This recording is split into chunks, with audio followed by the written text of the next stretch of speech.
저는 감사에 대한 이런 아름다운 시를 읽어 보았습니다.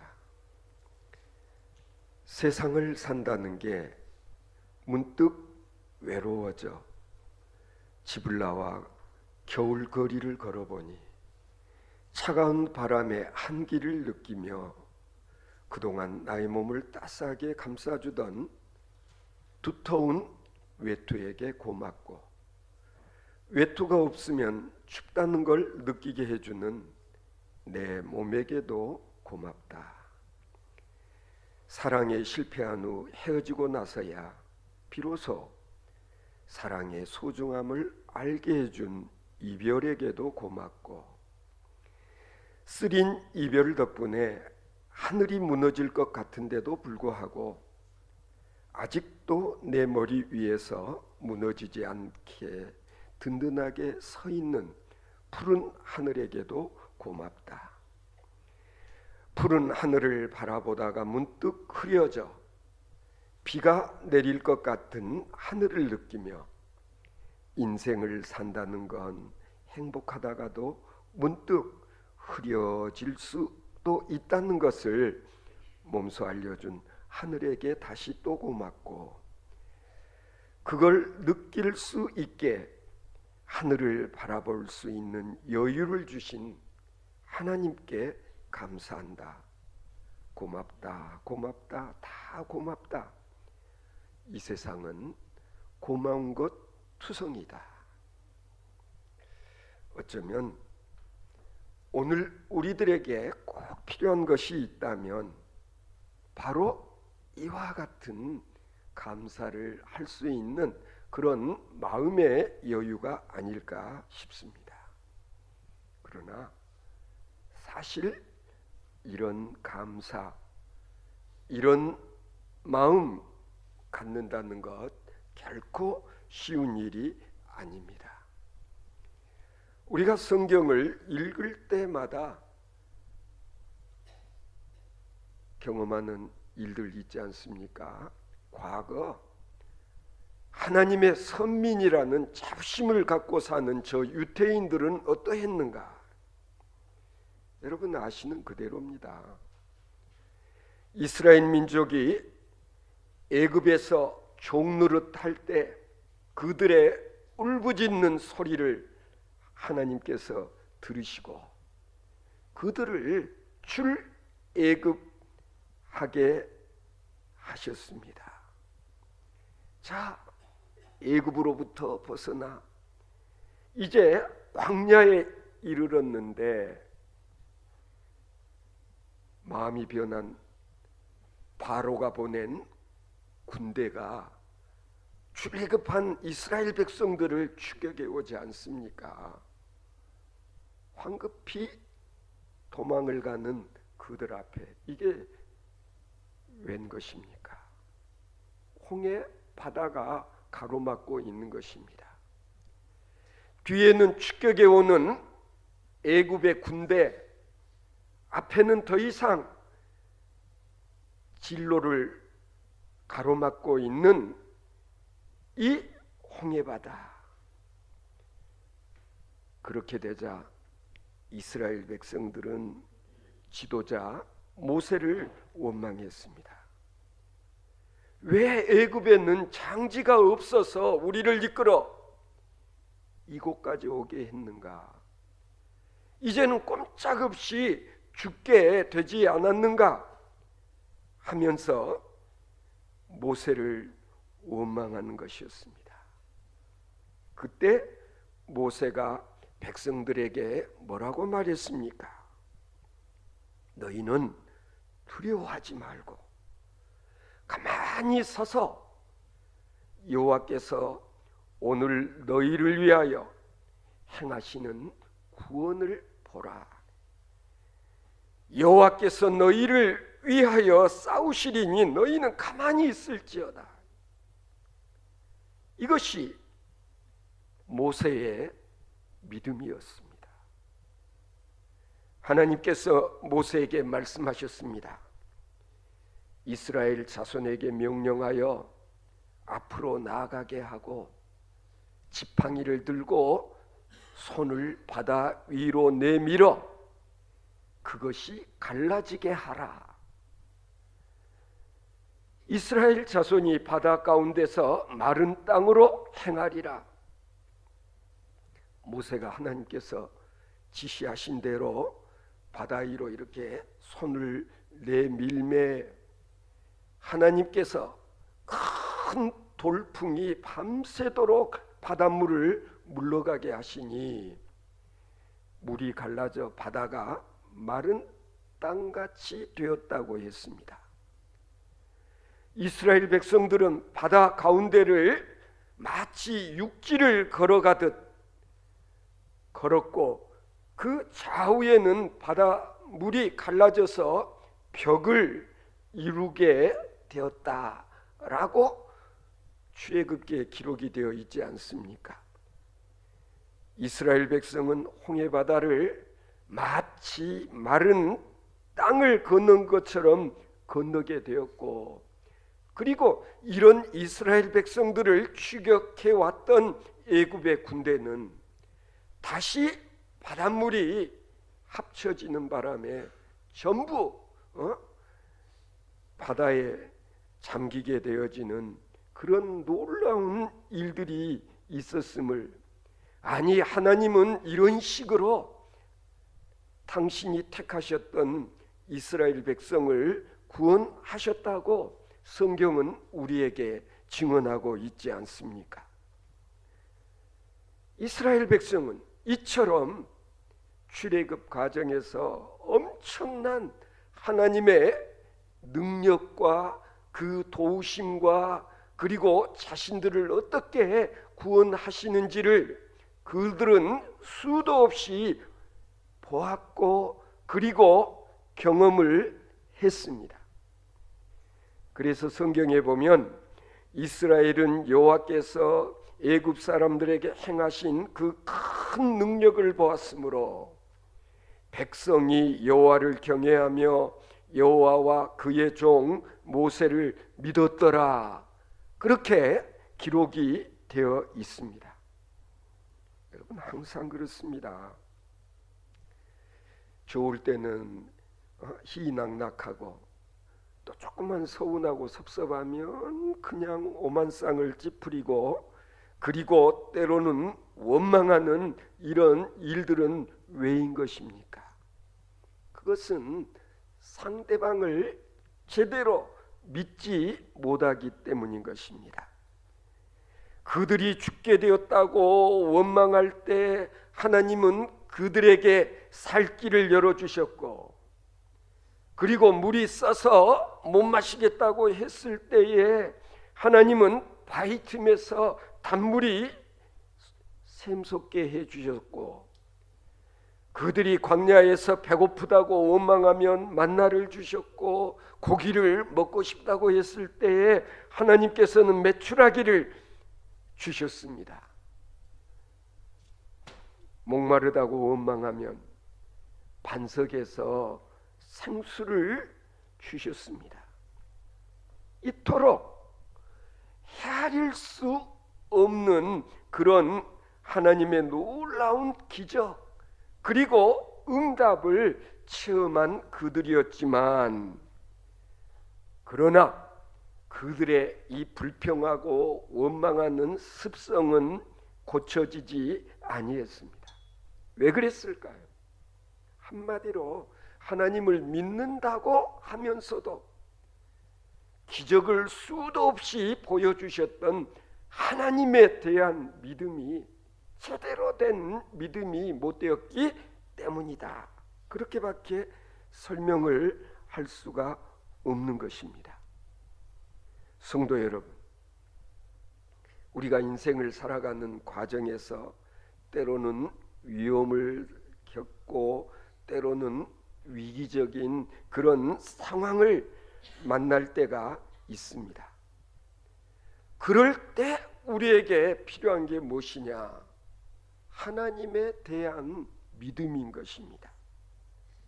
이 믿음은 내 자신의 능력, 내 자신의 지식, 내 자신의 경험을 의지하는 것이 아니라 온전히 하나님의 능력과 하나님께서 우리에게 주시는 지혜, 그걸 우리는 믿고 의지하는 그런 믿음이 우리에게 있어야 되는 것입니다. 하나님께서 뛰어들라 명령하심에 이스라엘 백성들은 법궤를 메고 요단강물로 첨벙 뛰어들었습니다. 그러자 흐르던 요단강 물이 멈추고, 그리고 이스라엘 백성들이 젖과 꿀이 흐르는 약속의 땅 가나안으로 건너갈 수 있지 않았습니까? 결국 믿고 순종하게 되어질 때, 아니 그런 믿음이 있을 때에 하나님께서 역사하시고 놀라운 기적적인 일들이 있게 하셨다라는 걸 성경은 우리에게 이야기하고 있는 것입니다. 성도 여러분, 우리가 이 점을 늘 명심해야 합니다. 믿음에는 두 가지 요소가 있습니다. 즉 믿는 것과 그리고 신뢰하는 것으로 이루어져 있다는 겁니다. 여러분은 은행이 당신을 위해서 당신의 돈을 보관할 수 있다고 믿지 않습니까? 믿기 때문에 은행에다가 내가 가진 돈을 저금하는 것입니다. 맡기는 것입니다. 여러분은 기차가 여러분을 원하는 목적지까지 태워다 줄 수 있는 수단이라는 것을 믿습니다. 알고 있습니다. 그러나 믿는 것만으로는 안 됩니다. 내가 믿기 때문에 그 열차에 탑승을 하게 되면 내가 원하는 목적지까지 갈 수 있는 것입니다. 무슨 얘기입니까? 내가 믿는 만큼 그것을 행동으로 옮길 수 있어야 된다는 것입니다. 이게 중요한 것입니다. 언젠가 제가 책에서 읽어본 이야기인데요, 알렉산더 대왕에게는 그가 전쟁할 때마다 따라다녔던 아주 유능한 의사가 한 사람 있었던 모양입니다. 왕의 주치의였어요. 그런데 이 주치의가 왕의 측근 노릇을 하는 것을 주변 사람들이 되게 못마땅하게 생각을 했던 모양입니다. 그래서 한 번은 시기한 알렉산더 신하들이 대왕에게 고자질을 했습니다. 대왕이시여, 대왕님 따라다니는 저 주치의라는 자가 대왕님 마셔야 될 잔에다가 독국물을 넣었다는 얘기를 저희들이 전해 들었습니다. 위험한 자입니다. 처치해야 될 것 같습니다. 그 말을 알렉산더 대왕이 듣고, 그리고 바로 연회를 베푸는 그런 일이 있었는데, 그 자리에서 이 신하들이 자기에게 이와 같은 내용을 적어 준 쪽지글을 읽은 다음에 알렉산더 대왕은 이 주치의가 건네준 잔을 그 자리에서 바로 마셨다는 것입니다. 무슨 얘기입니까? 누가 뭐라 해도 나는 나의 주치의인 이 사람을 나는 믿는다. 그 자리에서 목을 치는 것이 아니라 주치의가 건네주는 그 잔을 받아 마신 알렉산더 대왕은 그만큼 자신의 주치의를 믿고 신뢰했음을 보여주었다는 그런 유명한 일화. 여러분, 우리에게 필요한 게 바로 이와 같은 믿음이다. 우리는 하나님은 천지를 지으신 창조주시요, 그분은 전지전능하신 하나님 것을 우리는 믿습니다. 하나님을 믿는 그와 같은 믿음이 곧 우리를 구원하게 되는 것입니다. 어제도 오늘 입교한 우리 정지원 군이 나는 이거 하나는 확실히 믿는다고 이야기를 했어요. 예수 그리스도의 보혈로 나의 모든 죄가 다 씻겨질 수 있다는 사실. 더 이상 뭘 가르칠 필요가 있어요? 더 이상 뭘 확인할 필요가 있어요? 우리에게 이와 같은 믿음만 있으면 우리는 구원받을 수 있다. 여러분 믿으시죠? 우리에게 가장 필요한 믿음이 이것이에요. 로마서 1장 16절 17절을 보면은 바울 사도가 이렇게 고백을 합니다. 내가 복음을 부끄러워하지 아니하노니 이 복음은 모든 믿는 자에게 구원을 주시는 하나님의 능력이 됨이라. 이어서 복음에는 하나님의 의가 나타나서 믿음으로 믿음에 이르게 하나니 기록된 바 오직 의인은 믿음으로 말미암아 살리라 함과 같다고 그렇게 말씀하셨습니다. 오늘 봉독해 드렸던 이 본문 말씀 내용은요, 바울 사도께서 바로 이와 같은 로마 교인들의 그 믿음이 온 세상에 전파되는 일로 인하여 나는 하나님께 감사한다. 로마 교인들의 믿음, 그들의 신앙 고백, 그것을 바울 사도는 소문으로 전해 듣고 그리고 이걸 자랑한다라는 그런 내용인 것입니다. 저는 이 믿음의 감사, 바울 사도가 로마 교회 교인들의 그 믿음으로 인하여서 하나님께 감사를 드리는 그 감사가 우리 드림교회 성도 여러분들의 믿음의 감사가 되어질 수 있기를 바랍니다. 진실로 감사할 줄 아는 사람은 어떤 사람이냐? 믿음이 성숙한 사람이 아니고서는 감사할 줄 몰라요. 하나님의 사랑도 받고 사람들의 사랑도 받습니다. 하나님의 축복을 받습니다. 아시는 대로 역경 중에 감사했던 다니엘은 사자굴에서 건짐을 받았다고 하나님의 이름을 높이게 되었고 그리고 다시 높은 자리에 오르게 되었습니다. 뿐만 아니죠. 재난 중에 감사했던 욥은 나중에 넘치는 축복을 받았습니다. 갑절의 축복을 누리게 되었습니다.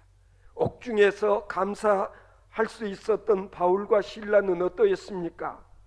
옥문이 열리며 그리고 자유로워질 수도 있었고 되어진 일들로 그리고 간수를 구원하게 되는 그런 놀라운 일이 있었다. 자기들을 감시감독하는 간수가 오히려 바울과 실라 앞에 무릎을 꿇는 정말 믿기지 않는 그런 일들이 현실이 되었다는 거 아닙니까? 뿐만 아닙니다, 여러분. 신대륙에 처음 건너갔던 청교도들이 그 황무지들을 일구어서 첫 번째 거둔 수확물을 가지고서 하나님께 추수 감사드렸던 그들이 어떻습니까? 오늘날 세계에서 가장 크고 강대한 국가가 된 것이 우연이라고 생각하십니까? 그렇지 않습니다. 감사할 줄 아는 그들에게 하나님께서 엄청난 복을 베푸셨다는 거 아닙니까? 성도 여러분, 여러분은 스스로 어떤 사람이 되시기를 원하십니까? 감사하는 사람 되기를 원하십니까? 아니면은 원망하고 불평하는 사람이 되기를 원하십니까? 진실로 참된 감사는 믿음에서부터 우러 나온다는 걸 아셔야 됩니다. 우리의 현실의 조건이 아니라 주님을 온전히 믿고 신뢰하는 가운데 감사를 드릴 수 있는 우리 드림교회 성도 여러분들 되시기 바랍니다.